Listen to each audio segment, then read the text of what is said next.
Welcome to Business Innovators Radio, featuring industry influencers and trendsetters sharing proven strategies to help you build a better life right now. All right, welcome to today's show, this week's show. My name is Clarence Fisher. It is your main man. And today on this week's show, I have a very, very special guest for you. Was able to track him down. And when I say track down, when I tell you the level that this guy is on, you're going to understand what I mean when I say track down. Number one, he volunteers and is heavily involved with the Boys and Girls Club, also John 3:16 mission. And he is, when we talk about peak performance, he is what we call a peak performer. I'm gonna tell you, he's a financial advisor, but not the normal. He's taken 29 major exams in the past 7 years alone. Only 4%, if you know this market, only 4% of financial advisors make it 5 years in the business, and he's going on his 8th year. And I'm going to bring him on so he can tell us what CFP, CLU, CHFC, which is not chicken fried steak, RICP, CASL, and CAP, and about a whole bunch more. Mr. Lars Gwartney, are you on the line? I sure am. It's great to hear your voice, Clarence. Thanks for having me today. Awesome. Man, thank you for showing up. I know you're super busy, and I appreciate you stopping by to chat with us. It's my pleasure. You bet. Today. So tell me about what you do. You're with Northwestern Mutual, right? Mm-hmm. That's correct. So tell us about Northwestern Mutual and what you do to help your clients. Well, there's tons of different companies out there that help people with financial planning. There's even more companies that sell products to people. And one of the things that really drew me to Northwestern and was also kept me at Northwestern is that Northwestern has a planning philosophy and a planning culture. And what I mean by that is that we really like getting to the why for our clients and putting together a comprehensive plan. One of the best ways that I really can describe it in, when I go to parties or meetings or events or something, somebody asks me what I do, I say, well, hey, I had oral surgery several years ago, and I had to live on smoothies for 3 days. They look at me like, what is this guy talking about? I tell them, what I learned over those 3 days of eating smoothies was that butter, Worcestershire sauce, and garlic powder are amazing ingredients, but not for a fruit smoothie.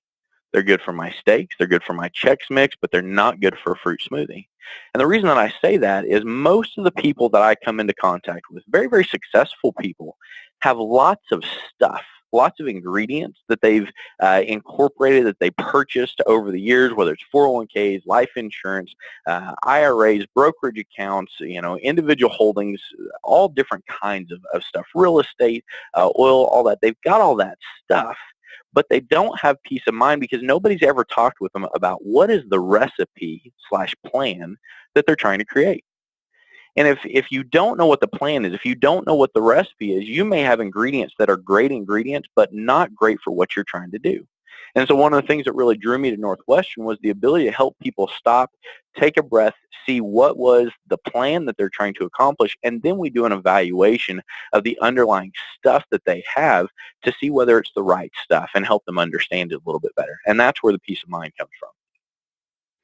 Cool. So when we say peace of mind, that the clarity that people have with their financial, I guess their financial status. So that's what you do is give them clarity.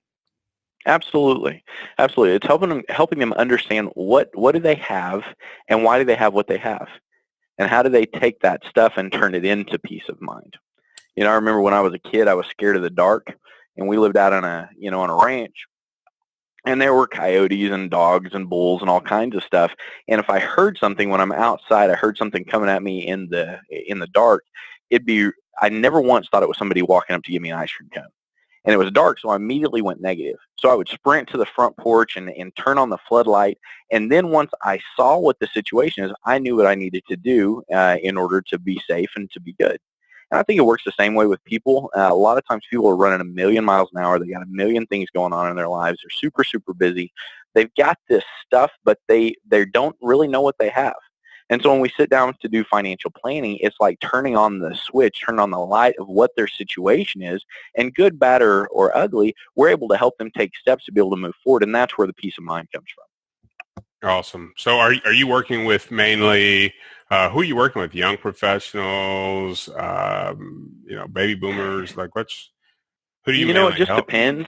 Yeah, it just depends. I've got several people here in the office that I mentor, just kind of unofficially, and just try to help them out. So they'll bring me in to help them with cases. Today we did a case with a young attorney who's early 40s, has a growing family, and just helping him get clarity on his stuff.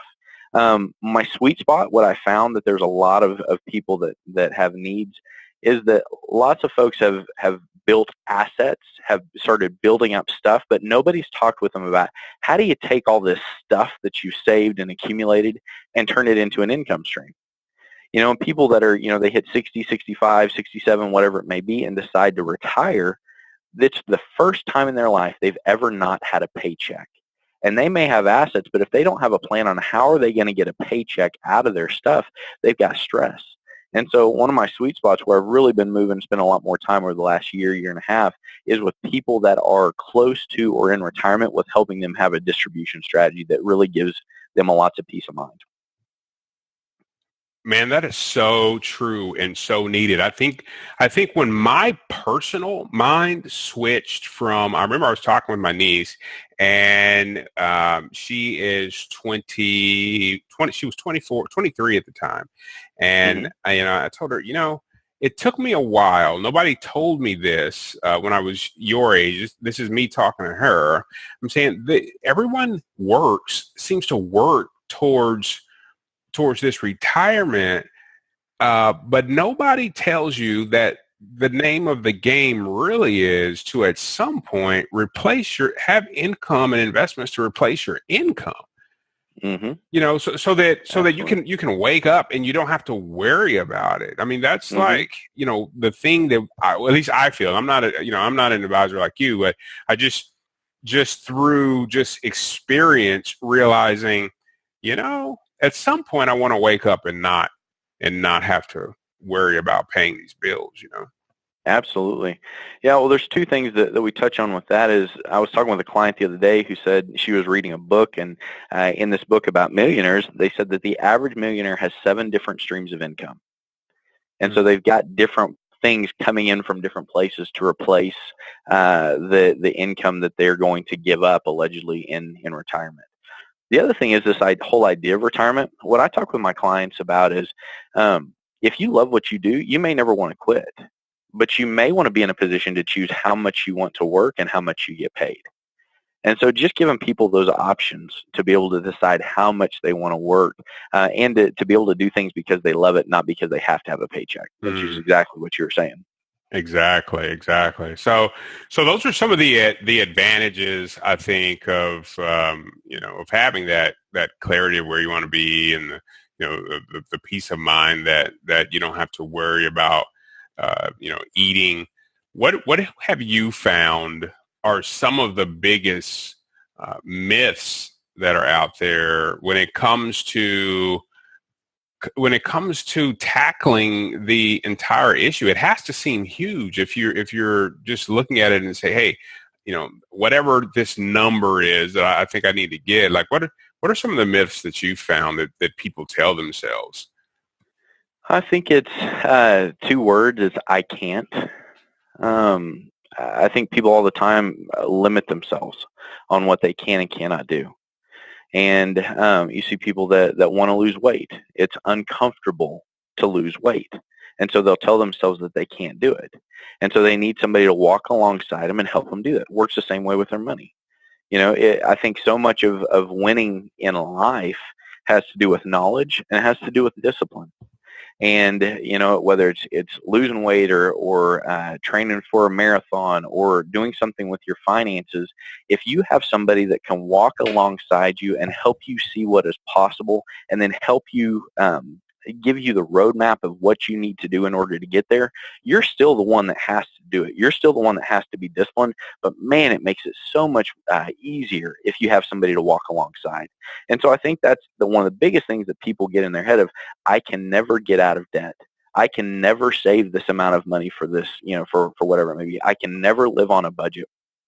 All those I can't things, it's complete myth. It's completely wrong. So having somebody walk alongside with you that has the knowledge that can help teach you and then walk along and give you that accountability, I think will put people in a great position financially. Are there any fears anymore that, what are some of the fears that people are facing, that maybe they'll stack it and then lose it, or, do you run into that a lot? Yeah, one of the things that I talk about with my clients, and one of my colleagues in Colorado Springs shared this with me, and so I'm stealing it from him, but he says, one of the benefits of doing a financial plan is that we want to understand what somebody loves the most and what they fear the most. And then we put together a plan that enhances the things they love and it mitigates the things that they fear. And we see people all the time that are asking themselves, will I ever be able to retire? Can I ever get out of debt? What would happen to myself or my family if me or my spouse passed away? What would happen if, like my buddy over at work the other day that found out he's got, cancer and isn't going to be able to work? What would be my situation if I couldn't work and all of a sudden I can't bring in income? Would we be okay? And so, I think those are things that people wrestle with, fears that they have that we're able to kind of help them articulate and solve. I think one other fear, maybe misconception, is that people will say, well, I don't have enough or I don't make enough to work with somebody. And that's just absolutely not true, because there's people at all stages of the career that love getting to walk with people and help people wherever they're at. And if it's doing a little bit of, life insurance, helping with a budget or whatever it may be, or it's doing complex estate planning, there's someone there in the industry that is out there to be able to help everybody that wants help. That's a good one. Because I know that comes up even as you're in your 20s, your 30s, even your 40s, and you're just thinking, hey, I haven't hit whatever I have in my mind as having enough to do anything with, right? Mm-hmm. Absolutely. And there's some people in our industry that have been doing it for a long time, and they're very specific with what their market is and what they're looking for. There's nothing wrong with that. However, there's tons of other advisors that are building a business who want to be able to help people. They have huge hearts and great abilities to help folks and can help them right where they're at. And so whether, if you're a young college student that has student loan debt and, figuring out what to do, or early family that is, looking to do stuff and building a career, there are advisors out there that would love to be able to work with you and help you out. What have you found, Lars, to be one of or some of the pitfalls that you think that people maybe should watch out for? Some of the common mistakes that people make when they're, going on this journey to, become more secure in the future. Whenever I think of this, there's really two things that come to mind. And they're not real popular words, but it's pride and it's shame. A lot of people do stuff about money. They know about money because of what their parents taught them. And their parents didn't know anything because their parents didn't know anything. And so there's this feeling that, well, I should know this. I'm successful in my career. Why don't I know how to why don't I know how to handle my money better? Mm-hmm. And the fact of the matter is, you're not bad. You just are ignorant of what to do. And so that's where, if you're working with somebody, you want to work with somebody that has a heart of a teacher, that can encourage you, that can teach you and help put you in a position to be able to succeed. And so I think shame is a big thing. I think pride is another thing, which can be connected to shame of, well, I'm smart, so I know, my field, whether it's a doctor, an attorney, a business owner, whatever it may be. Yeah, you're specialized in your field, but there's certain things you don't know. And so being able to just kind of put off the pride and get rid of the shame to be able to ask for help, I think is a huge thing that prevents people from getting help. What do you think kind of wakes a person up? Is it? There's several common things that I see. One is life happens. A lot of times people, they have lifestyle creep where their income continues to creep up with their expenses, with their expenses continue up and creep up with their income, and there's never any margin built. So the more they make, the more they spend. And I'll have people all the time that, when we started working together 6-7 years ago, they were making, a third to a quarter of what they're making now. But if they haven't been intentional, their financial situation hasn't changed. They just are broke with nicer toys. And so I think that's some of it. Sometimes it's seeing somebody reading a book. It's seeing somebody that is close to you in your stage of life that is doing some things and has some peace of mind that you're not doing. And it's like, oh man, why can't I do that? It's other times there's people that I don't know, maybe it's they lose a job, and so their income gets hit all of a sudden. And so they're thinking, oh my gosh, I really need to cut back. And so, or it's just, I want to be able to retire. I want to feel good about this, not just wonder about it. I want to make sure and know whether I'm on track or not. That's good.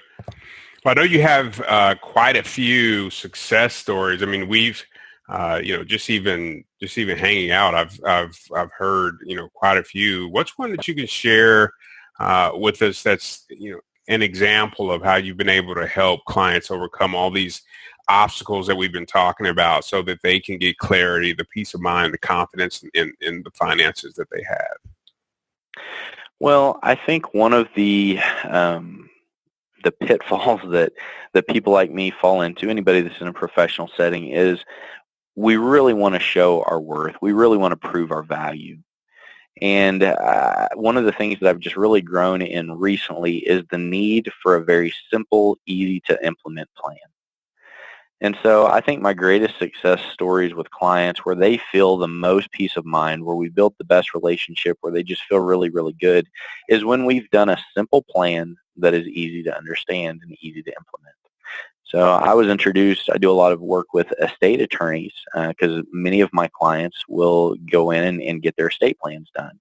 So I do a lot of work with estate attorneys, and they'll send folks over to me that are doing an estate plan but haven't done a financial plan. And I was referred to a young CFO of an oil company, and he had just done a great job. He has always had a great income. He's put money back. He didn't have a lot of debt. But he works 70, 80 hours a week, has a young family, he's working his tail off, and just didn't have time to really think about it and manage stuff. And he was like, I think I'm okay, but I'm not sure. And so we scheduled, and of course, he was busy, so we ended up scheduling 3 weeks out from when we first met to do our first initial discovery meeting, and found that he had a bunch of the stuff that we were talking about, but he didn't have peace of mind because he didn't know why he had it. He didn't know whether he was on pace or not. And so through just the conversation, he had been referred from an estate attorney, so he was doing his estate plan, which was making him think about those things. And we just gave him clarity and a peace of mind of, hey, these are the things you're doing really well. Here's a few tweaks that you can do to make it even more efficient.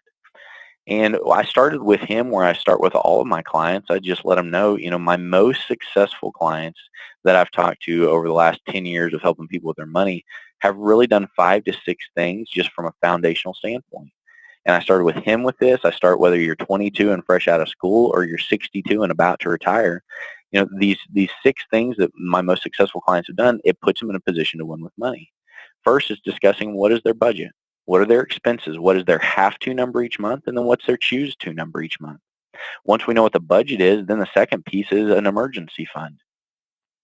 If you got 3 to 6 months of that have-to number, that builds peace of mind because you're not having to jump into things, and you've got a little bit of margin built if life happens.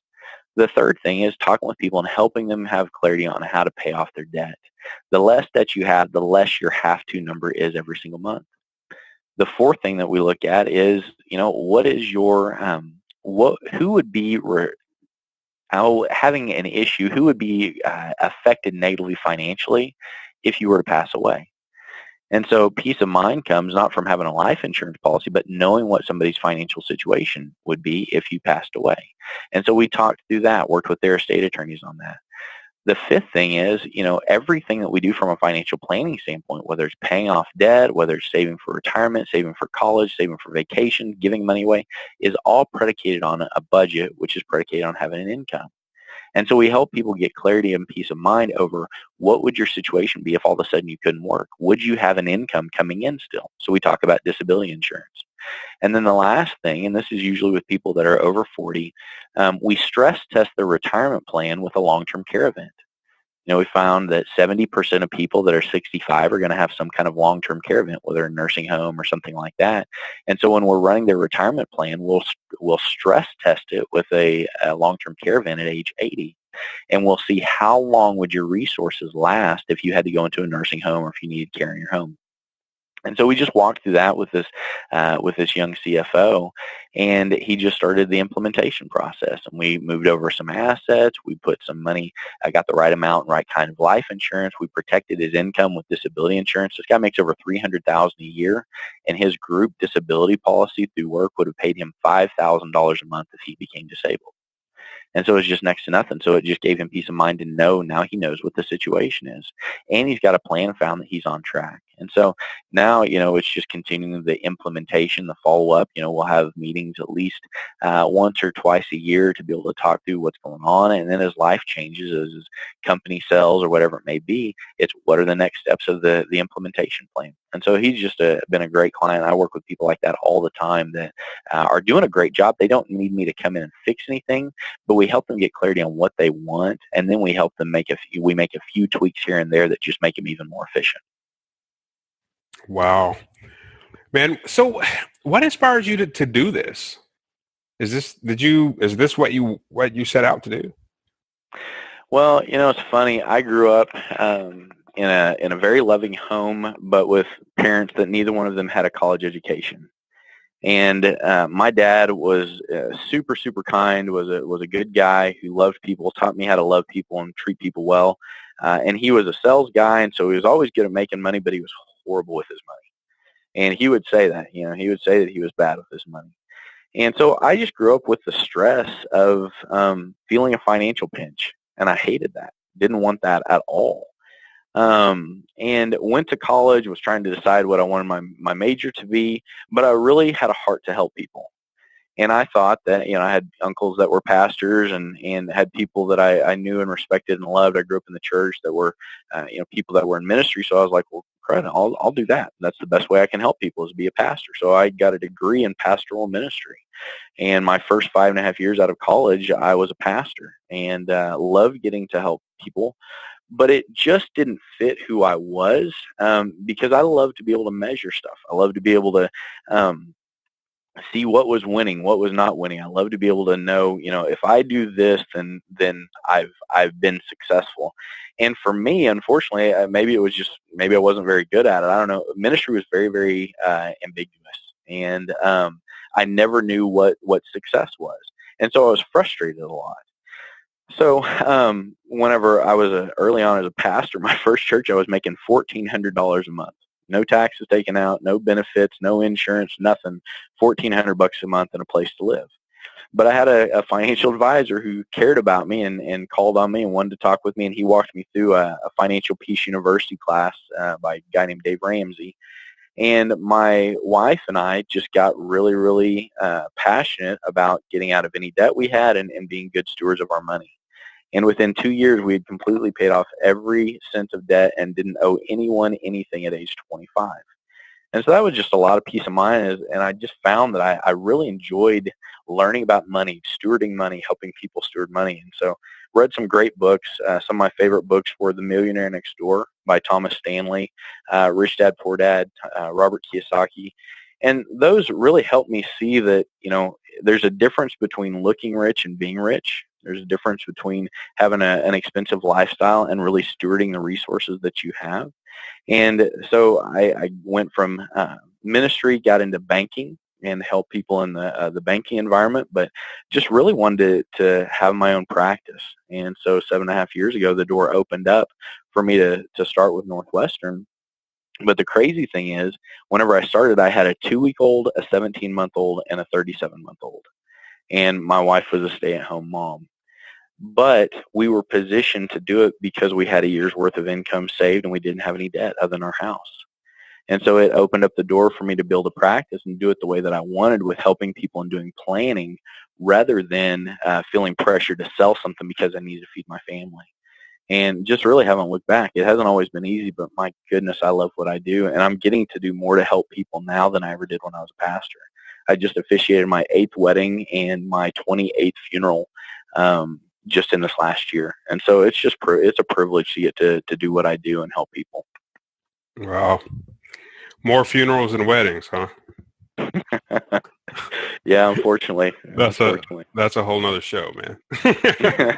Absolutely. That is incredible. When you say you got into the business, is there any story that you can share? Maybe a mistake you made, maybe overcoming your own obstacles and misconceptions. I'm sure you had to get a different mindset in order to, even though it is helping people. Absolutely. Yeah. Man, so much of business, whether it's my business, whether it's having your own business, whatever it may be, is between your ears, and it's your mindset. And having the right mindset, I think, it makes all the difference in the world. What you believe is really what you become.